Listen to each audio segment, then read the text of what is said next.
नमस्कार, स्वागत है आप सभी का। मैं हूं आपके साथ पूजा सचदेवा। दिल्ली के एक नामी शिक्षण संस्थान में यौन शोषण का मामला सामने आया। दक्षिणी दिल्ली के नामी श्री शारदा भारतीय प्रबंधन संस्थान से जुड़ा यह मामला है, जिसे श्री श्रृंगेरी मठ चलाता है। आरोप लगे हैं कि संस्थान के पूर्व संचालक स्वामी चैतन्यानंद सरस्वती उर्फ स्वघोषित बाबा पार्थ सारथी पर 32 छात्राओं ने उनके खिलाफ शिकायत दर्ज कराई है और 32 में से 17 लड़कियों ने यह आरोप लगाया कि बाबा ने उन्हें अश्लील व्हाट्सएप मैसेजेस भेजे, अभद्र भाषा का इस्तेमाल किया, फिजिकली टच करने की कोशिश की। आरोप यह है कि बाबा की चैट्स में लिखा था, मेरे कमरे में आ जाओ, तुम्हें विदेश की ट्रिप पर लेकर जाऊंगा, खर्चा नहीं करना होगा और अगर बात नहीं मानी तो तुम्हें फेल कर दूंगा, नंबर कम दे दूंगा। आपको बता दें कि संस्थान प्रशासन ने ही पुलिस में शिकायत दर्ज कराई है। फिलहाल आरोपी बाबा फरार है और पुलिस उसकी तलाश में जुटी हुई है। पुलिस ने आरोपी बाबा की कार से 9 फर्जी डिप्लोमेटिक नंबर प्लेट बरामद किए हैं।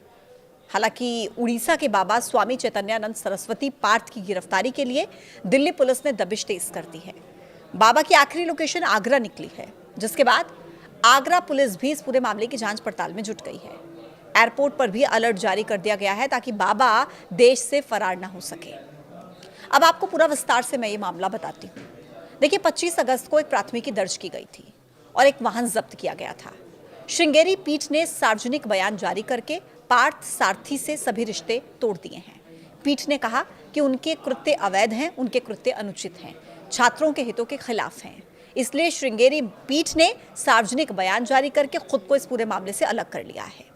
आरोपी बाबा ने दिल्ली की कोर्ट में अग्रिम जमानत की याचिका दाखिल की थी, लेकिन बाद में खुद आरोपी ने उसे वापस ले लिया। इंस्टीट्यूट की 3 महिला वार्डन के बयान भी दर्ज किए गए हैं। दिल्ली पुलिस ने आरोपी के तौर पर इनसे पूछताछ की है। एफआईआर के समय बाबा लंदन में था।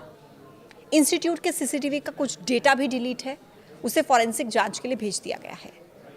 चैतन्यानंद सरस्वती को पहले स्वामी पार्थ सारथी के नाम से जाना जाता था।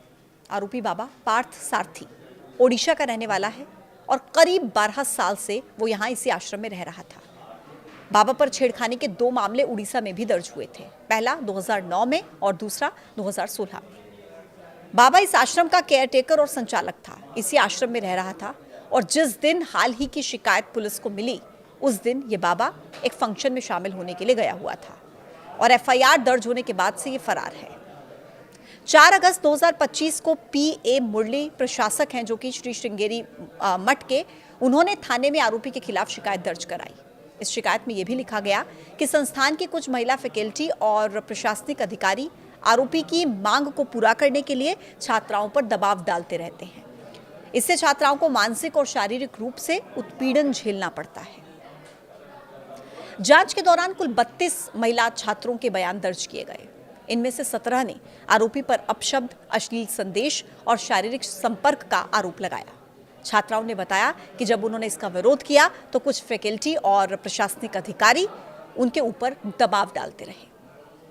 पुलिस अधिकारियों ने कहा कि आरोपी ने लंबे समय तक अपनी पहुंच बनाकर छात्राओं को डराने और दबाव डालने का उन पर प्रयास किया है, जिससे ये पता चलता है कि मामला केवल एक घटना तक सीमित नहीं है, बल्कि ये लंबे समय से जारी था। थाना वसंत कुंज नॉर्थ में कई धाराओं के तहत केस दर्ज किया गया है। जांच शुरू हुई। घटनास्थल और आरोपी के घर पर छापेमारी की गई। संस्थान के सीसीटीवी फुटेज देखे गए। जांच के दौरान आरोपी अब तक फरार है। जब से जांच शुरू हुई है तब से अब तक आरोपी फरार है। और जांच के दौरान यह भी सामने आया कि संस्थान के बेसमेंट में एक वोल्वो कार खड़ी थी और इस कार पर 3939 UN1 फर्जी डिप्लोमेटिक नंबर प्लेट भी मिली है, जो कि फर्जी है।